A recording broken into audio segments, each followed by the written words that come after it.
A cabin in the woods is supposed to be the safest kind of escape. No neighbors, no noise, just family and fresh air. But in Ohio's Hocking Hills, one quiet rental hid a secret so invasive it changed how dozens of people would use a bathroom for the rest of their lives. A tiny lens disguised in a drop ceiling turned showers and changing clothes into stolen footage. And when police opened the files, the horror expanded beyond one family weekend into a years-long pattern. Dozens of adults, children, and a landlord who didn't just cross a line. He built his life around it. The first thing that made the whole situation feel unreal was how normal everything looked. Forest Roads, a neat cabin, a cute name, Sly Fox Lodge, like something you'd book for hot tubs, hiking trails, and family photos under autumn leaves. That's how Alyssa Breads and her husband arrived with their young child, expecting nothing more complicated than a cozy weekend and a drive home. The night felt ordinary. Dinner out, a stop for snacks, back to the cabin, the kind of small routine that makes vacations feel safe. Then a tiny detail broke the spell. A black speck near the bathroom ceiling. Something that didn't belong. It wasn't found by a detective or a technician. It was found the way a lot of nightmares begin, by accident.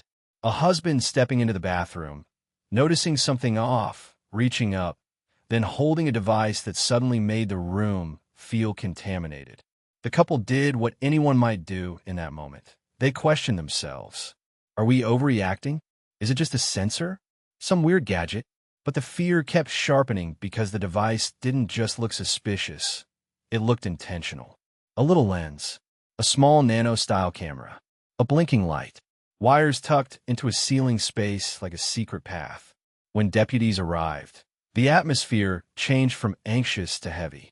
You can hear it in the body cam energy, the kind of careful calm officers use when they don't want to frighten a family further, but they already know this is serious.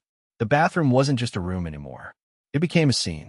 The couple pointed out where the lens had been poked through, how it seemed angled, how it appeared to aim toward the shower and toilet. The camera was small enough to pass for nothing, yet specific enough to make one truth undeniable. This wasn't accidental. Someone hid this on purpose. As the officers looked around, the cabin's normal details started to feel like props. The laundry room, a closet door, an extension cord that shouldn't be running where it ran, a cord across the floor leading upward like a clue. Every object became suspicious, because once you find one hidden camera, your mind starts generating questions you can't shut off. How long has it been there? Who else was filmed? Are there more? And the most terrifying question, did it capture the child? That's the moment privacy becomes trauma. It isn't only the thought of being seen. It's the sudden rewriting of your own memory.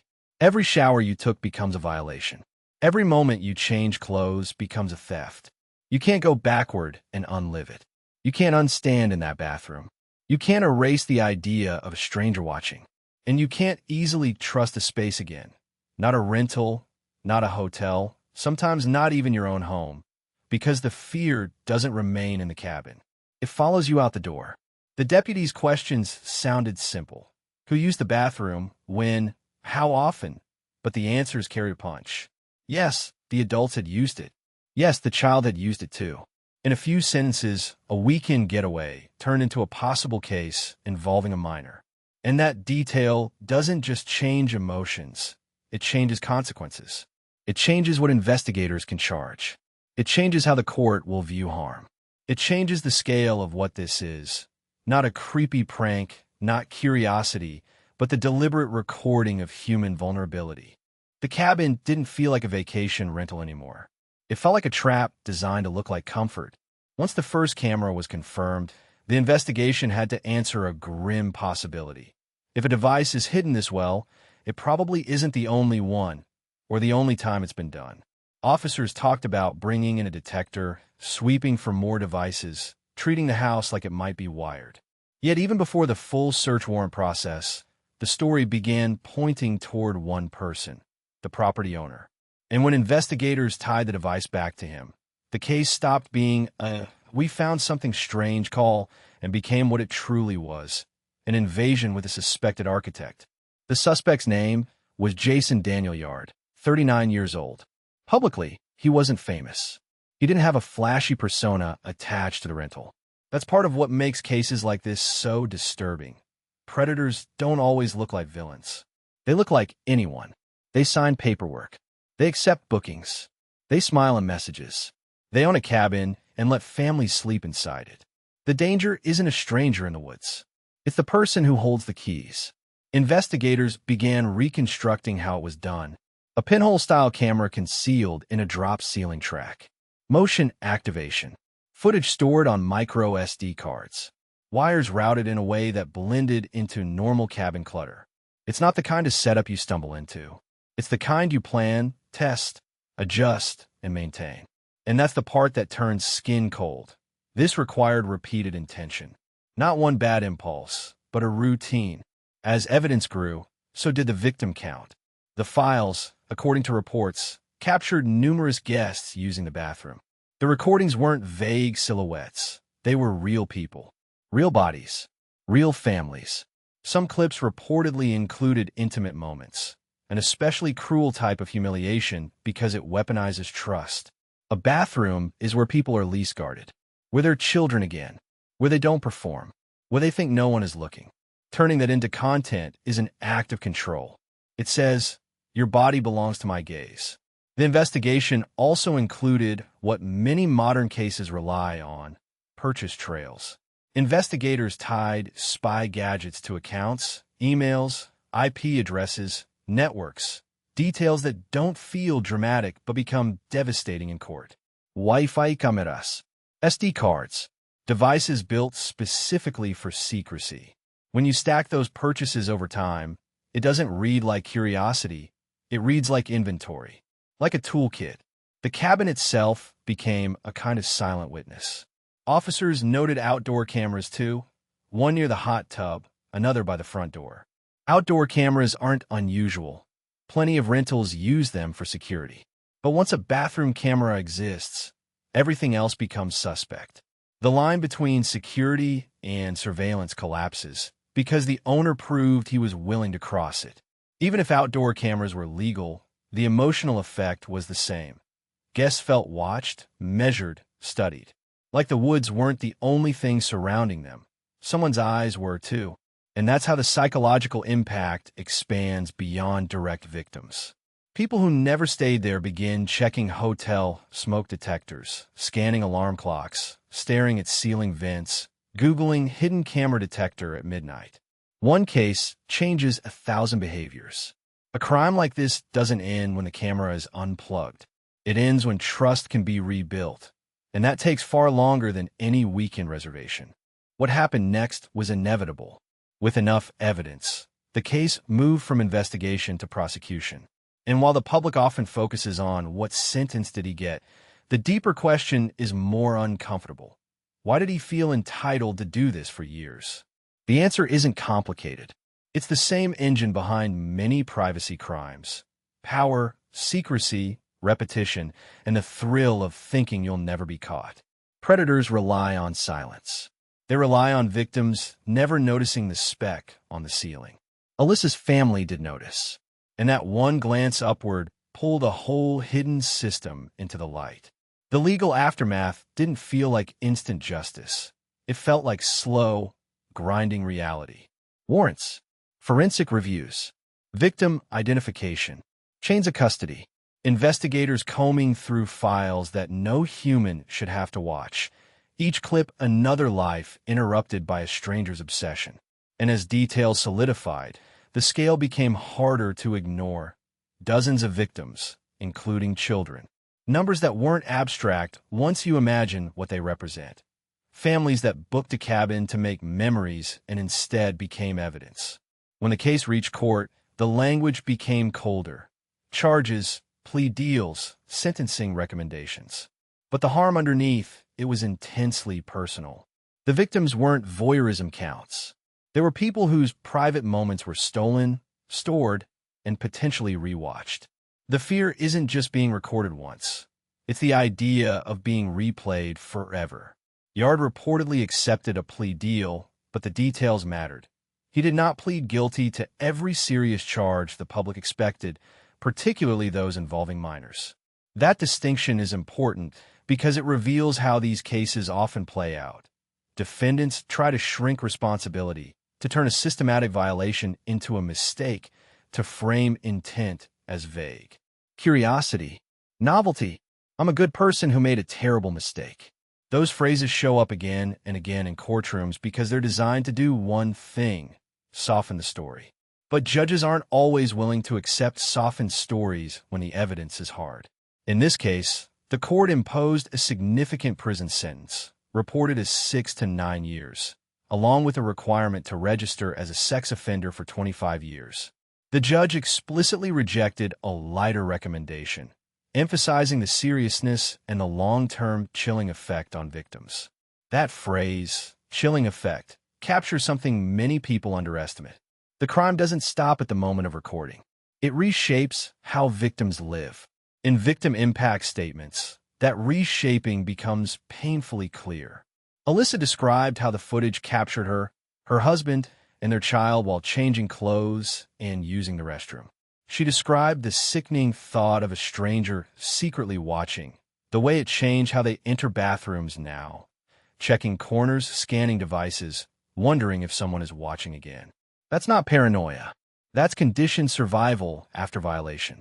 And here's where the story becomes thrilling in the ugliest way. The ordinary setting is what made it work. This wasn't a dark alley. This wasn't a late-night stranger attack. This was a cabin listing, photos, reviews, cozy descriptions, a place marketed as safe. The predator didn't have to chase victims. Victims came to him willingly, paying money to be near the lens. That's what makes it so effective and so terrifying. The system of trust. Online bookings, private rentals, remote check-ins can be exploited by someone with keys, time, and secrecy. The investigation also highlighted how fragile privacy can be when technology shrinks. Cameras the size of thumbtacks, devices that record to micro SD cards, motion activation, Wi-Fi connectivity, a setup that can be installed quickly and hidden easily. People expect threats to look big. Instead, modern threats can look like a speck. Even in the aftermath, the story doesn't wrap neatly. Some evidence is always unknown. How many recordings existed beyond what was recovered? How far back it truly started? Whether footage was shared? Whether some victims were never identified? Courts can sentence a person, but they can't fully retrieve what was taken. Years of unguarded moments that should have belonged only to the people living them. Yet the arrest and sentencing still mattered, because it proved a crucial point. Secrecy isn't invincible. A single camera discovered by chance can unravel years of hidden harm. And for every person who hears this story, it plants a new instinct. Look up. Check the ceiling tile. Trust your discomfort, because sometimes discomfort is the only alarm you get. There's a strange, almost eerie quality to crimes that happen in places meant for rest. Cabins, hotels, bathrooms, spaces designed for the body to relax. When those places are violated, the fear becomes unusually deep because it strikes at something primal, the need to feel unobserved. The human nervous system needs privacy the way it needs sleep. Without it, you don't just feel unsafe. You feel exposed to the world, even when you're alone. That's why the Hocking Hills setting matters. Forests carry their own mythology, quiet trails, shadowy trees, the feeling that something could be watching from behind the leaves. But this case flips the mythology inside out. The watcher wasn't in the woods. The watcher was built into the ceiling. The predator didn't stalk through darkness. He hid behind drywall and electrical tape, turning modern comfort into a haunted house with no ghosts, only a lens. And the name, Sly Fox Lodge, takes on a symbolism that feels too perfect. A fox is an animal associated with cleverness, hiding, slipping into spaces unseen. After the discovery, the name reads like a warning you only understand after the fact. That's how many victims experience abuse. The signs were there, but only visible in hindsight. You look back and realize how much the environment was designed to lull you. Soft lights, clean towels, rustic decor. While above your head, something cold waited. The most haunting part isn't even the camera itself. It's the mental aftermath. Victims describe feeling like the room is still contaminated even after it's cleared. You leave the cabin, but your mind keeps walking through it. You remember where you stood, how many times you changed clothes, whether you turned your back to the corner. And because you can't see what was recorded, your imagination fills the gap, looping like a curse. Technology becomes its own kind of spirit here, an invisible presence that can see without being seen, remember without forgiveness, and replay without mercy. In old ghost stories, a haunting is something you sense but cannot prove. In this story, the haunting is provable, and that makes it worse. There is footage. There are files. There is evidence that your private self existed as someone else's secret. Even the investigative process has a ritual-like feel. The careful sweep of rooms, the search for hidden devices, the forensic digging through data. Officers talk about special detectors, scanning for signals, hunting the unseen. It mirrors supernatural narratives, except the entity is a human being with tools, and the motive isn't mystical. It's violation. And then there's the broader, unsettling thought. How many spaces are compromised without anyone ever finding out? Alyssa's family found the device by chance. Not by a detector. Not by a hotel inspection. Not by a routine check. By an ordinary glance upward. Which means there's a terrifying randomness to prevention. The difference between being a victim who knows and a victim who never finds out can be a single moment. That randomness makes the world feel slightly less stable. It turns simple acts, using a restroom, showering, changing clothes, into something you second-guess in unfamiliar places. People begin to treat privacy like something fragile, temporary, conditional. And that is exactly what predators want, for your normal life to shrink while theirs continues. In the end, the mystery of this case isn't who did it. The mystery is how something so small can cause such a large psychological rupture. A camera the size of a thumbtack can permanently change how a family experiences safety. It's proof that evil doesn't always arrive loudly. Sometimes it arrives as a dot in the ceiling, quiet, patient, waiting for you to believe you're alone. There's no gentle way to talk about what Jason Yar did, because gentleness becomes a form of minimization. This wasn't a prank. This wasn't a lapse in judgment. This was a deliberate system of exploitation built into a business that marketed comfort. He didn't violate one person once. He created an environment where violation could happen repeatedly, invisibly, to strangers who trusted him with their family's privacy. The most damning part is the structure of the act. He owned the property, he controlled access, and he used that control to harvest vulnerability. That's predatory behavior in its purest form, using power over a space to strip others of consent. And if children were recorded, the moral weight becomes even heavier because that harm touches something society claims to protect without compromise. The phrase reasonable expectation of privacy exists in law for a reason. Bathrooms and bedrooms are treated as sacred zones because human dignity requires places where the body is not a performance. When someone violates that, they aren't just breaking a rule, they are attacking dignity itself. They force victims to carry shame that belongs only to the perpetrator. They trigger paranoia that victims never asked for. They turn normal bodily functions into sources of fear. That isn't curiosity. That is cruelty. The attempt to reframe it, "I'm a good person who made a terrible mistake," is part of the same manipulation. A mistake is forgetting to lock a door. A mistake is booking the wrong date. This was a choice repeated over time, maintained through concealment, and protected through secrecy. And the moment the court system allows language like mistake to soften public understanding, it risks teaching the wrong lesson, that privacy violations are lesser crimes because they don't always leave bruises. But psychological injuries are injuries, and the ripple effects can last decades. The sentencing matters, not because it restores victims, but because it communicates what society values. A judge rejecting a lighter recommendation sends a message that the harm is real, serious, and worthy of consequence. Yet even then, the punishment can feel painfully insufficient compared to the lifetime impact on victims. Prison time ends. Registration periods end. But victims may still be scanning ceilings years later, still feeling unsafe in rental homes, still explaining to their children why we check the bathroom first. This case also exposes a structural vulnerability in modern travel culture. Remote check-ins, key codes, self-managed rentals, minimal oversight. The entire model depends on trust, and predators can exploit that trust with less risk of being seen. That means prevention cannot rely only on victims being vigilant. The burden should not be on families to become counter-surveillance experts just to take a weekend trip. Platforms, property managers, regulators, and law enforcement training all have a role.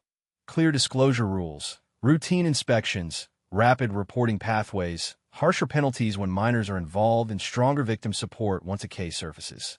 And finally, there's the cultural reality we must condemn. We often treat privacy crimes as creepy instead of violent. But violation is a form of violence, an assault on autonomy. It steals something intangible but essential, the right to exist unobserved, the right to be human without an audience. Alyssa's family went to Hocking Hills to create memories. Instead, they became a case file. The most important response society can offer is not only punishment, but seriousness, refusing to downplay, refusing to joke, refusing to call it curiosity. Because when we minimize crimes like this, we don't just excuse a perpetrator.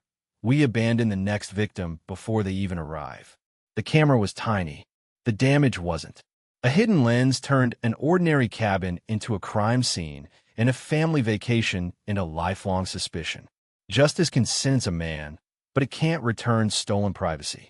The only real defense is relentless seriousness. Believe victims, punish offenders, and protect private spaces like lives depend on it.